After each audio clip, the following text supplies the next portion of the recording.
بسم اللہ الرحمن الرحیم۔ السلام علیکم دوستو، اردو فن مزاح میں خوش آمدید۔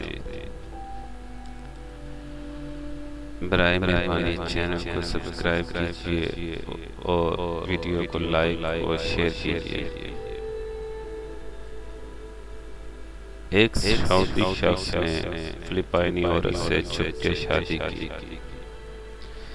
سعودی شخص کیونکہ پہلے سے ہی شادی شدہ تھا اور پہلی بیوی کے ساتھ رہ رہا تھا اور اس میں سے اولاد بھی تھی۔ جب اس شخص کو بیماری لاحق ہوئی تو اس نے اپنے پہلے بیوی بچوں کے ساتھ جو اولاد تھی ان کو وصیت کے لیے جمع کیا اور ان میں سے اپنے بڑے بیٹے کو بتایا، بیٹا میں نے چھپ کے فلپائنی عورت سے شادی کی ہوئی ہے، میرے بعد ان کا خیال رکھنا، وراثت میں ان کو بھی حق دینا اور ساتھ ہی ان کا مکمل پتہ بھی دیا جہاں وہ رہتی تھی۔ کچھ دن بعد وہ شخص وفات پا گیا تو ان کا بیٹا قاضی کے پاس گیا اور پوری تفصیلات بتا دی۔ قاضی نے فیصلہ رکھوا دیا اور حکم دیا کہ فلپائنی عورت کو بھی یہاں پیش کریں۔ تو بڑے بیٹے اپنے والد مرحوم کے دیے ہوئے ایڈریس کے مطابق فلپائن جا پہنچا۔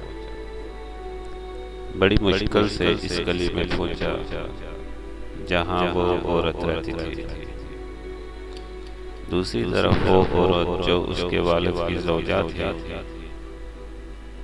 انہیں دیکھ کر ہی بتا دیا، میں وہی عورت ہوں جو تو تلاش کر رہا ہے، اور مجھ تک یہ خبر بھی پہنچی ہے کہ میرا شوہر انتقال کر گیا ہے۔ تو بیٹے نے بھی ساری تفصیلات بتا دی۔ ان کو سعودیہ کی طرف سے سفر کے لیے گائیڈ کیا اور اپنی دوسری ماں کو لے کر سعودی عرب پہنچ گیا۔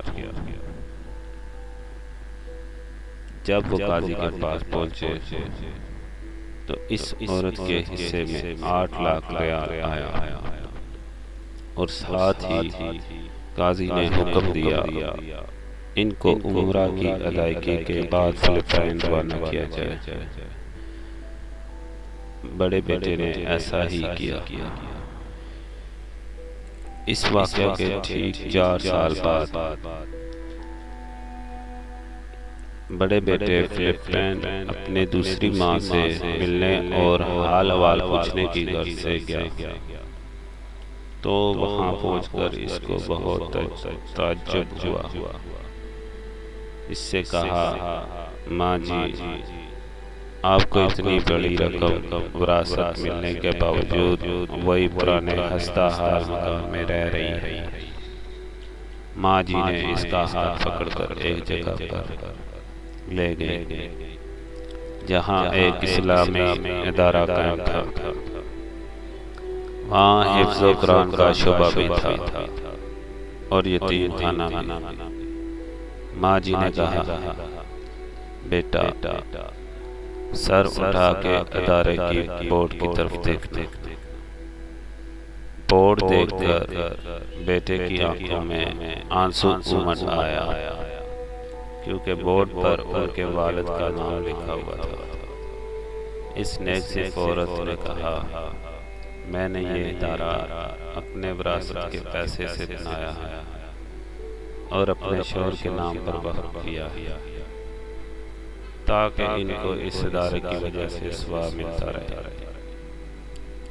یہ تھی سچی محبت، ورنہ اس پیسے سے وہ ایک عالی شان بنگلہ بھی بنا سکتی تھی، پر انہوں نے سوچا محبت کے مقابلے میں عالی شان بنگلہ کی کیا حیثیت، بنگلہ تو عارضی چیز ہے، البتہ یہ اسلامی ادارہ ان کو اور ان کے شور کو آخرت میں کام آئے گا۔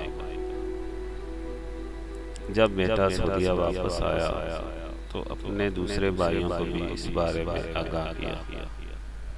تمام بھائی اس راہ جاتے رہے اور باہم مل کر چندہ جمع کیا۔ اسی ایک رات میں 5 ملین ریال اپنے والد مرحوم سے منسوب اس ادارہ کے لیے انہوں نے چندہ جمع کیا، جس کو ان کی دوسری ماں نے ان کے والد سے بے لوث محبت کی بنیاد پر قائم کی تھی۔ سبحان اللہ۔ یہ واقعہ وہاں کے عربی اخبار میں بھی چھپ چکا ہے۔ فی زمانہ رئیسوں کی اولادیں وراثتی رقم کے حصول کے لیے اپنے والدین کے مرنے کا انتظار کرتی ہیں، اور جو سچی محبت کرتے ہیں وہ اپنے مرنے والوں کو توشہائے آخرت بھیجنے کی فکر میں تھے۔